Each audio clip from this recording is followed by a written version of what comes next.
Добрый вечер. Эфир телеканала АТР продолжает программа «Бугунь». Я ведущий Роман Спиридонов. И в ближайшие полчаса мы будем обсуждать самые актуальные и важные темы как оккупированного Крыма, так и материковой Украины. И начнем мы с сегодняшнего сообщения, сегодняшней новости. Совет Европейского Союза продлил санкции, введенные в ответ на действия России, дестабилизирующие ситуацию в Украине и нацеленные на отдельные секторы российской экономики еще на полгода до 31 июля. Решение Совета ЕС, как сказано, следует за последней оценкой состояния выполнения Минских соглашений. Учитывая то, что Минские соглашения не в полном объеме выполняются Россией, лидеры ЕС единогласно приняли политическое решение о продлении экономических санкций против России, говорится в сообщении. И это решение мы сейчас будем обсуждать с нашим гостем, политологом Дмитрием Васильевым. Он с нами на связи. Добрый вечер. Добрый вечер. А, Это традиционное продление санкций, которые были приняты еще в 2014 году. И, как показывает история, мы можем надеяться, что они будут действовать постоянно до тех пор, пока Россия не освободит Крым и не освободит оккупированный Донбасс. Но тут интересна уже позиция самой России. И не столько по отношению к санкциям, сколько по отношению к Донбассу. Вот давайте послушаем, как сегодня на большой пресс-конференции президент России Владимир Путин говорил о Минских соглашениях. Он исключил пересмотр их без прямого диалога с боевиками ОРДЛО. Вот давайте послушаем, что сказал Путин. Но ничего не получается у них до сих пор. Потому что они, когда приходят к власти, опираются на большинство народа, большинство избирателей, приходящим к урнам для голосования. А когда попадают во власть, уже начинают немножко колебаться и постоянно оглядываться.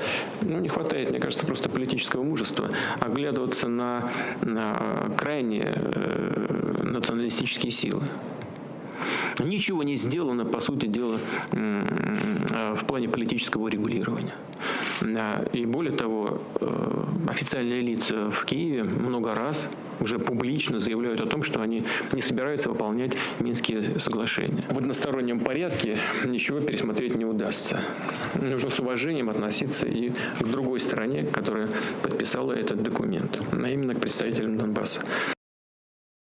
Ну вот такой получается замкнутый круг. Европейский Союз обвиняет Россию, что она не выполняет Минские соглашения, а Россия перекладывает вину на Украину. И вот Ну, знаете, я не помню ни одного раза, когда бы Европейский Союз принимал решение, в котором нет очень четкой аргументации. И я не помню ситуации, при которой Европейский Союз говорил откровенную неправду. Поэтому, когда мы слышим мнение Европейского Союза, когда мы слышим мнение Украины и нас, украинцев, которое также отображается и в предыдущей украинской власти, и в нынешней, нынешней власти украинской, мы понимаем, что неправду говорит, наверное, вот та сторона, которая только что звучала. И очевидно, что она не заинтересована в том, чтобы конфликт на Донбассе решался. Ей этот конфликт нужен для того, чтобы иметь рычаг управления ситуацией в Украине. а в чем лукавство Путина? Ну, мы только что с вами говорили о том, что Российская Федерация не заинтересована оканчивать конфликт на Донбассе. Для того, чтобы его не заканчивать, нужно обвинить другую сторону, в частности, украинскую сторону, в том, что Украина не выполняет своих договоренностей и не выполняет Минские соглашения. Но очевидно, что это не так. Очевидно, что Украина выполняет Минские соглашения, и Украина постоянно идет на инициативы, которые предлагаются Российской Федерации для того, чтобы Российская Федерация способствовала выполнению и самой собой, и боевиками, которые сидят там на Донбассе, чтобы эти Минские соглашения выполнялись. Ну вот уже много раз звучало мнение, в том числе о том, что вот идти на какие-то инициативы, которые предлагает Россия, идти на какие-то уступки и переговоры, Это не совсем выигрышная позиция для Украины, вам не кажется? Но это, очевидно, невыигрышная позиция, потому что, опять же, почему Российская Федерация не заинтересована в окончании конфликта на Донбассе? Потому что это рычаг управления на Украину, на украинскую политику и на людей, занимающих руководящие должности в нашей стране. Соответственно, те предложения, которые будут звучать от Российской Федерации, будут направлены на то, чтобы украинская власть делала ошибки, чтобы мы выполняли какие-то невыгодные для Украины новые действия, либо же обязательства. И для Российской Федерации это очень выгодное положение. Она будет им пользоваться всегда, пока у нее будут для этого возможности. А есть ли какой-то механизм противодействия этому? Ну, чтобы это не было Да. каким-то замкнутым кругом, чтобы это из года в год не повторялось. Вы знаете, к сожалению, приходится вспоминать ситуацию с Берлинской стеной, которая стояла около 40 лет. И, ну, немножко меньше, конечно, но оккупирована была часть немецкой территории Советским Союзом около 40 лет. В том числе также были оккупированы территории Балтийских республик. И в какой-то момент Германия воссоединилась, и Балтийские республики получили свою независимость. Но прошло 40 лет. Поэтому, к сожалению, я не хочу никого огорчать, но сил у Российской Федерации хватит надолго. Значит Главное, ли... чтобы у нас хватило сил на то, чтобы всеми возможными политико-правовыми способами, политико-дипломатическими способами продолжать санкции против Российской Федерации, пока она не откажется от своих незаконных, неправомерных действий. А значит ли это, что нам нужно строить свою стену? А зачем? Мне кажется, что наоборот. Украина должна всячески способствовать развитию территории вокруг оккупированной территории Донбасса, точно так же, как и все территории Украины. Для того, чтобы люди, которые живут на оккупированной территории, могли приезжать в Украину, смотреть, как развивается Украина, и понимать, что это их земля, это их родина, и чтобы они изнутри оккупированных территорий понимали, что им вообще-то от этой оккупации надо отказываться. Ну, а нет ли вот в этом лукавства говорить, что мы можем надеяться, что жители оккупированных территорий будут смотреть на наше развитие, увидят, как у нас хорошо, и потянутся к нам? Да, понятно, что вот жители Ордло, они, конечно, оказались в худшей экономической ситуации.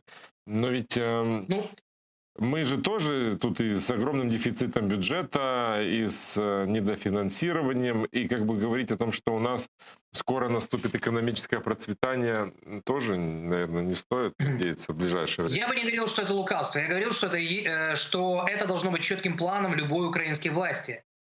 Причем как центральной власти, так и местных властей, которые работают там на Донбассе. То есть лидеры громады территории в Донецкой и Луганской областях. Точно так же, как и лидеры территорий, объединенных территориальных громад, городов по всей территории Украины. То есть развитие территории – это и есть задача и центральной власти, и местных властей. Другой вопрос, что Украина, как демократическая страна, которая привыкла к регулярной смене власти, смене политики, смене риторики, неоднородности в политических позициях и риторике, не монолитности как государства, действительно иногда может внешнему миру, да и внутри себя, давать основания думать, что мы непоследовательная, хаотичная и такая, знаете, не совсем серьезная страна. Но сказать, что мы стоим на месте, сказать, что мы экономически не развиваемся, нельзя. Сказать, что реформа децентрализации, которая ведет к развитию местных территорий, тоже нельзя сказать, что такого не происходит. Реформа децентрализации работает. Сказать, что не происходит земельная реформа, которую в том числе инициировал и толкал нынешний министр сельского хозяйства, сегодня назначенный в украинском парламенте, нельзя. И он, кстати, инициирует передачу земель, государственных земель в местные громады, в использовании местных громад. Я говорю о Романе Лещенко. Поэтому показывать что и предъявлять результаты развития Украины есть кому. и есть какие. Давайте тоже не будем себя недооценивать. Давайте. А как вы оцениваете санкционную политику Украины? Вот мы надеемся на санкции ЕС, на санкции США, там, на эти адские санкции, как мы их называем. А что мы делаем? Ну, во-первых, мы для того, чтобы эти санкции сохранялись против Российской Федерации по вопросу оккупирования Донбасса, по тем же Минским соглашениям и договоренностям с международным, с европейскими партнерами, мы должны продлевать вот тот закон об особом статусе ОРДЛО. Ну, его продлили, да. Украина это делает. Как предыдущая власть, так и нынешняя власть. Во-вторых, Украина должна быть последовательна в своих позициях, в которых она заявляет о том, что ее территория оккупирована, что она выполняет все международные договоренности, и что она стремится возвратить эти территории политико-дипломатическим путем, без войны. И международные партнеры на это реагируют адекватно. Они четко подтверждают, что они точно так же, как и Украина, видят, что территория Украины оккупирована Российской Федерацией, и именно поэтому Российская Федерация наказывается через санкции. На мой взгляд, недостаточными, но, возможно, с приходом новой администрации в Соединенных Штатах и определенным обновлением политики после ковидной коронакризиса в Европе будет возникать новая глобальная коалиция, которая позволит Российской Федерации быстрее понимать, что она делает что-то неправильно. Но мы в то же время не догоняем по уровню, да, не синхронизируем, точнее, свои санкции с международными. У нас есть до сих пор в законодательстве лазейки, позволяющие худо-бедно, но торговать с оккупированными территориями, регистрировать в том же оккупированном Крыму сетевые маркеты, меняя лишь название брендов. Но ведь это же тоже видим, не только мы, это же видят и те наши партнеры, которые вводят санкции. Да, точно так же, как мы видим, что международные партнеры говорят о том, что Российская Федерация оккупировала территории Украины, да и других стран. Мы говорим о Приднестровье, мы говорим о событиях, которые проходят и в Нагорном Карабахе, мы говорим и о других территориях Грузии, или способствовала этой оккупации. Но вместе с тем наши европейские партнеры говорят о том, что Северный поток — это не политический, это экономический вопрос и способствует продолжению его строительства. Такова реальная политика. Да, это международная политика. Я пытаюсь понять нашу санкционную политику. Она у нас... А это, вы знаете, это политика одной и той же природы. Говорить одно, делать другое. Но почему до сих пор у нас эти санкции инициируют разные ведомства? Почему у нас нет какого-то там единого центра, который бы их генерировал, я не знаю, анализировал бы ситуацию? Извините, а что значит разные ведомства? Может, я не в курсе? Ну, например, пограничники у нас сами отыскивают нарушителей границы, сами в СМИ мониторят, кто ездил в оккупированный Крым, кого не пропускать, ну, например. Ну, слушайте, погранвойска для того и работают, что они должны понимать, кто... Ну, во-первых, у них есть список санкционный, да, и этот список они получают. Во-вторых, ну, они действительно должны мониторить переезды тех или иных граждан других государств, в том числе Российской Федерации, где они были и каким образом добирались до того же Крыма. И мониторя эту ситуацию, они должны делать выводы о том, что эти граждане нарушили украинское законодательство и по украинскому законодательству не могут пересекать границу Украины. Почему нет? Ну, почему? Ну, может быть, да, но на самом деле... Кто еще? Кто еще? А кто у нас? Ну, у нас каждое ведомство может инициировать свои санкции. Министерство иностранных дел. Ну, хорошо, Совет... Правильно, потому что есть санкции разного уровня, они все неоднородны. Если пограничники — это санкции, нарушение законодательства, там, пересечения границ. Если Министерство закордонных справ, ну, это значит нарушение каких-то международных правовых законов, ну и так дальше, да. Ну, окей. Хотя вот если говорить же на европейском примере, то вот есть решение Совета Европы, есть продление, там есть список, там все понятно. Когда мы говорим о санкциях США, об этих адских санкциях, там тоже можно клацнуть в интернете и откроется этот перечень. Чтобы понять про те санкции, которые вводит Украина, нужно перелопатить гору материала, чтобы выяснить, кто, где, когда, против Ну, кого. тут я с вами согласен, что должен быть единый список. Если у нас президент Зеленский и партия «Слуга народа» пришли на фоне очень серьезных намерений диджитализировать эту страну, то действительно вызывает вопрос, почему нету в диджитальной форме абсолютно четкого, понятного, консолидированного списка, санкционного списка, который бы там разделялся по определенным блокам, в зависимости от того, какое ведомство подготовило тот или иной список. Тут я с вами согласен. Благодарю вас за то, что были с нами на связи. Дмитрий Васильев. Спасибо вам. Спасибо вам большое. Дмитрий Васильев, политолог. А сейчас с нами на связи Галина Васильченко, народный депутат, фракция «Голос». Добрый вечер. Доброго вечора. Мы говорим говорили только что о санкциях, о том, как необходимо бороться за деоккупацию наших территорий. И, как мне кажется, весь этот вопрос упирается в деньги. Вот деньги — это в том числе и бюджетные.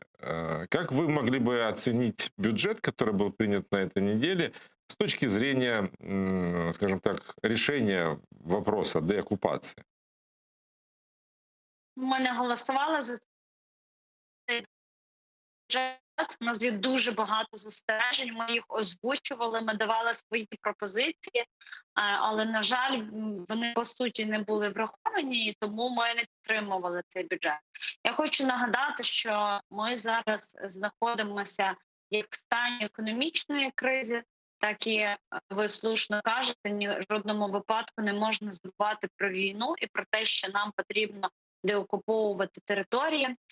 І третє, ми маємо пандемію коронавірусу, і ці всі три кризи це надзвичайно великі виклики, з якими ми і далі будемо стикатися у 2021 році, адже новий рік всього за кілька тижнів, і ці проблеми насправді нікуди не подінуться.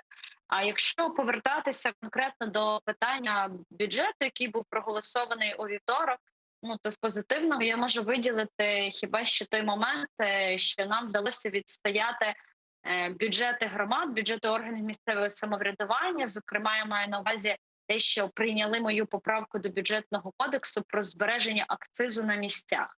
Бо, власне, в питанні фінансування органів місцевого самоврядування в нас було чи не найбільше зауважень, адже вони між першим і другим читанням, я маю на увазі уряд, скоротили суттєво видатки на органи місцевого самоврядування, зокрема субвенцію на органи місцевого самоврядування скоротили ще на 2 мільярди гривень. Фонд регіонального розвитку, так званий ДФРР, з якого, власне, фінансуються ті чи інші інфраструктурні проекти на місцях, також скоротили і залишили лише 4 мільярди. Відповідно, можна буде хіба що позавершувати якісь розпочаті вже цього року проекти, а про розвиток чогось нового навіть нема чого говорити. В дуже поганому, недофінансованому стані залишається медицина. Так, тези про те, що в порівнянні з минулими роками найбільше коштів закладаються на медицину, відповідає дійсності, але в законодавстві чітко вказано, що на медицину має закладатися не менше як 5% від ВВП, чого, на жаль, на зараз немає. А ми в цьому році зіткнулися ще більше, переконалися в тому, в якому складному стані в нас знаходиться медицина. І якщо навіть не вистачить коштів, а вже експерти порахували, що ті кошти, які заклали на доплату медикам, вистачить хіба що до березня. Що робити далі?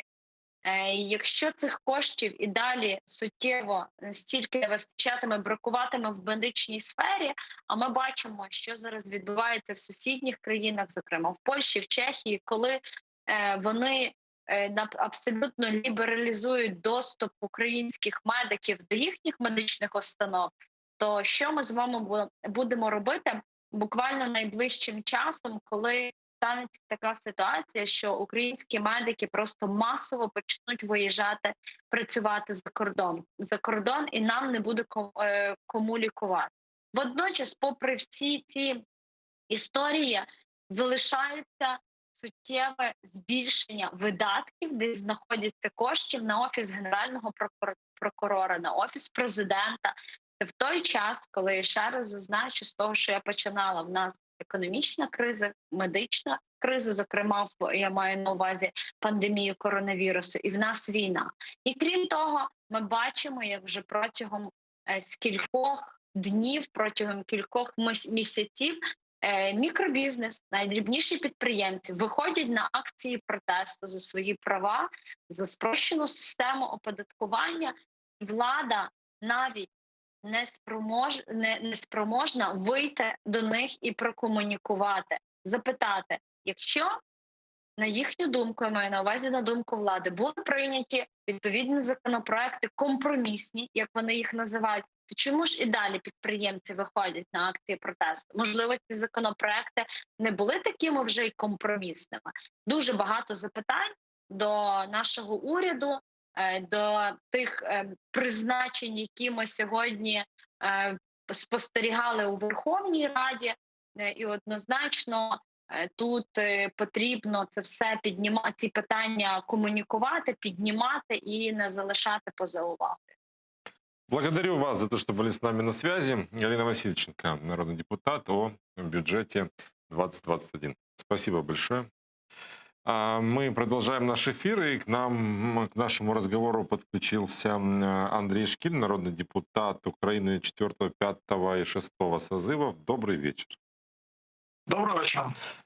Сегодня одна из важных, ну, по крайней мере, для нас тем, важных, потому что мы вещаем на оккупированный Крым, и нас смотрят крымчане, которые вынуждены жить под оккупацией России. Это выступление президента России Владимира Путина, большая пресс-конференция, где он высказал несколько своих тезисов по поводу и его видения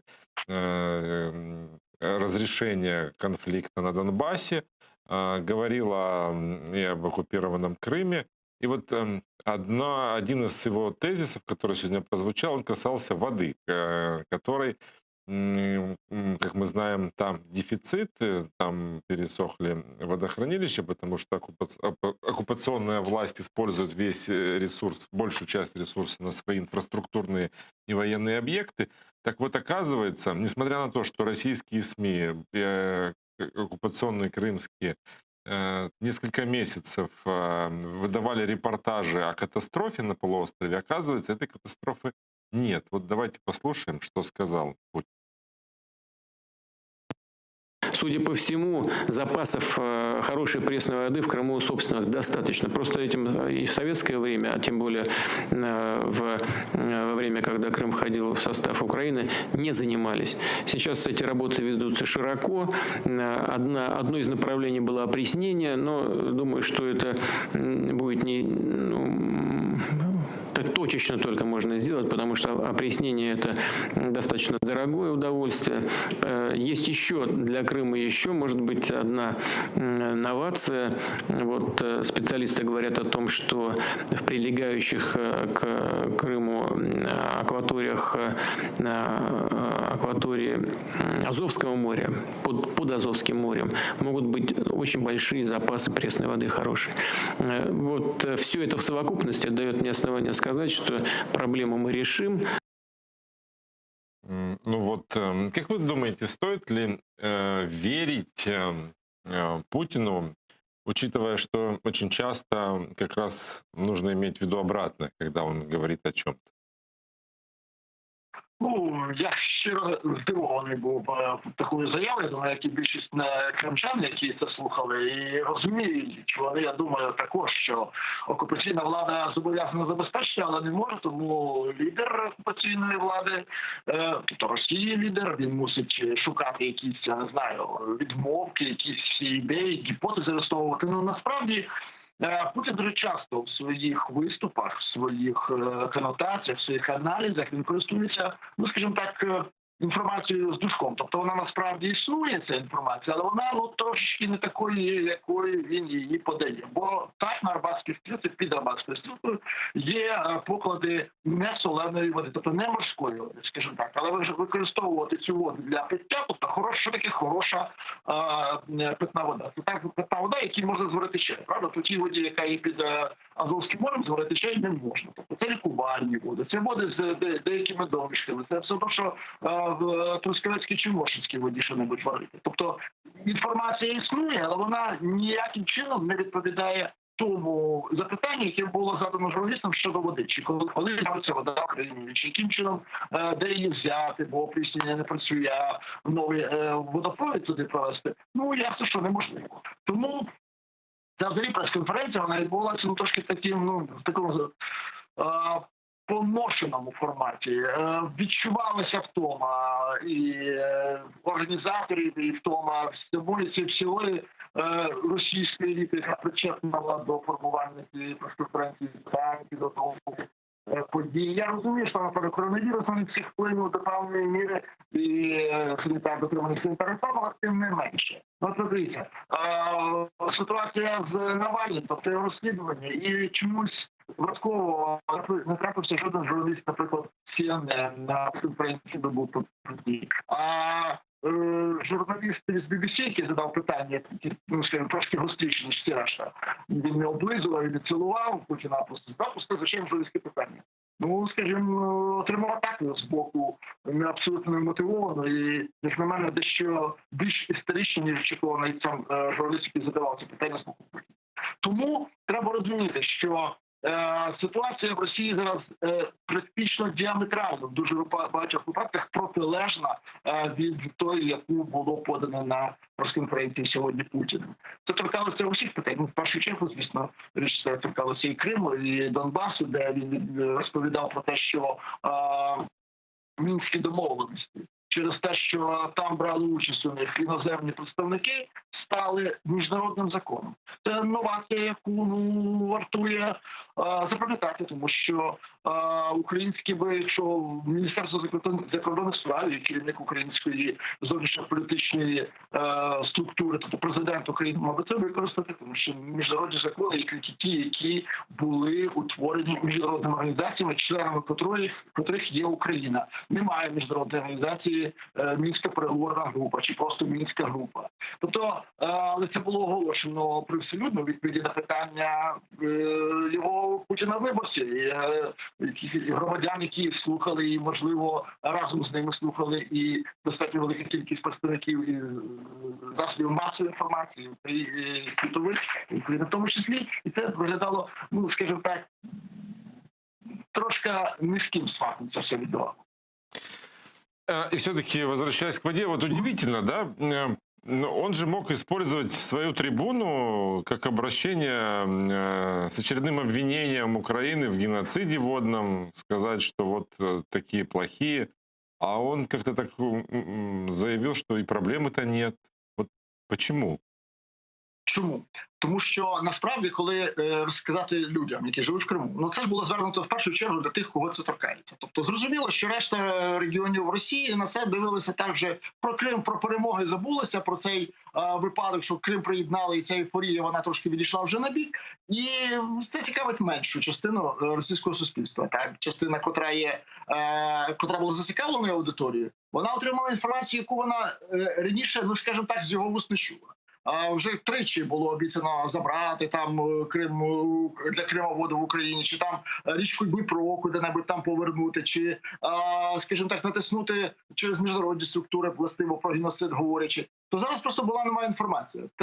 Традиція кремлівської пропаганди завжди полягає в тому, як і решта пропаганд світу, полягає в тому, щоб не тільки постійно повторювати неправду, але давати і нову неправду для того, щоб створити уявлення про те, що події відбуваються, влада контролює, шукає виходи, не вийшов один, шукається інший. Це не значить, що, мовляв, виходу немає, але ми будемо шукати інший вихід. Наприклад, воду під дном Азовського моря. Ну чому? Це далеко, довго, тривало, але це результат. Буде, знайдемо, ну перетерпіти ще це літо чи наступне, і все буде гаразд. Тобто це згодовування суспільстві нова брехню. І нова брехня, вона традиційно завжди краще за стару, бо стару вже знають, до неї вже готові. І тому вона сьогодні не була Путіним використана.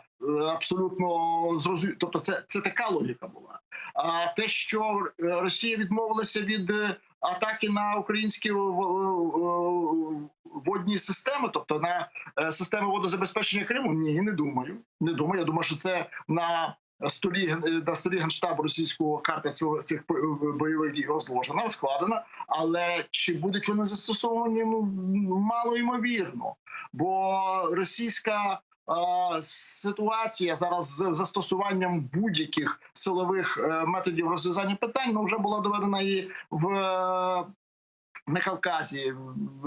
Як би там не було, як би не робила Росія вигляд, що вона є головним бенефіціарієм ситуації у війні між Вірменією і Азербайджаном, вона була тільки учасником завершальної стадії, вже не впливала настільки істотно на події на Кавказі і Росії, як впливала, наприклад, значно істотніше впливала на ці події Туреччина. Тому тут лишається, Путін сьогодні мав дуже складну задачу. З одного боку, не наговорити дурниць, бо все-таки гроші доведеться просити і ситуації, і плюс треба щось буде робити з щепленням, бо, звичайно, вакцина російська найкраща, але щось якось ведуться постійно перемовини Кремля з оточення близького до Кремля. А как вам его, кстати, как вам его ответ по поводу вакцины, когда спросили, почему он не вакцинируется?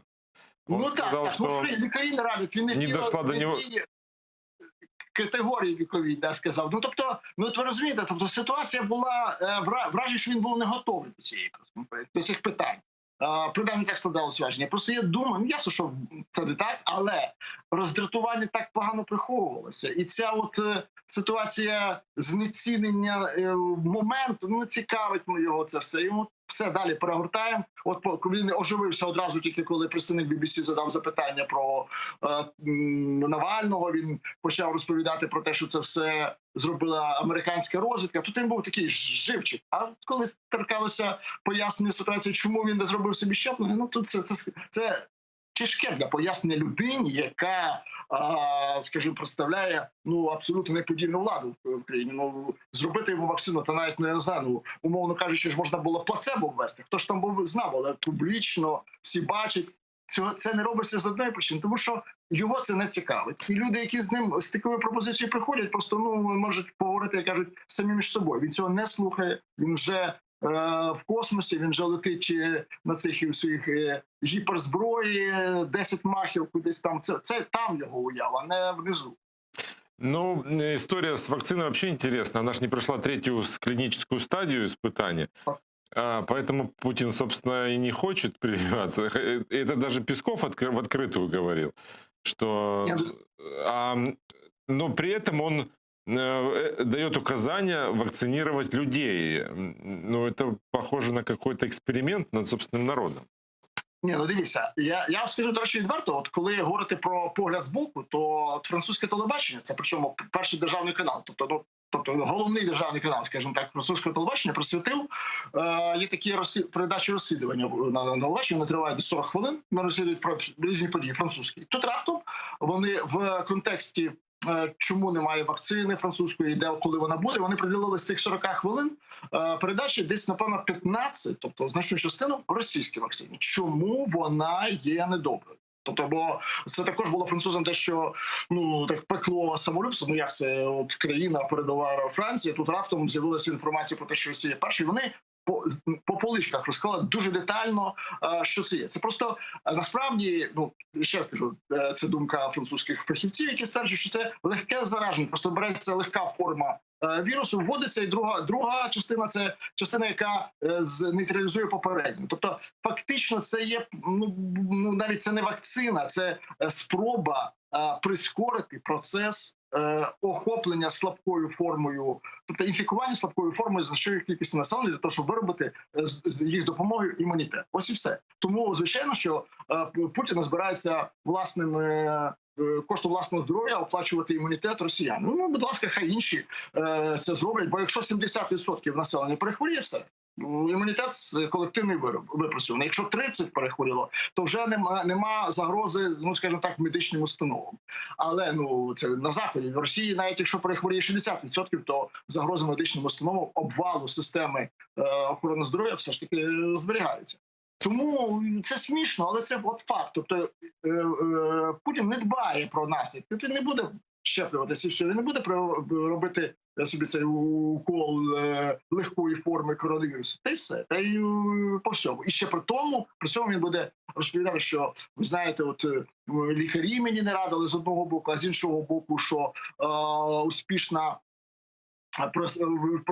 пройшов процес, 150 тисяч вже щепилися. І, до речі, якщо в кінці, коли журналістів нього запитували, то один з журналістів, чи блогерів, тяжко сказати було, він скаже, що я от щепився, а російське телебачення, радіо і засоби масової інформації мало переконують суспільство, щоб вони пішли і всі щепилися. Що Путін сказав, це все у нас діло добровольне.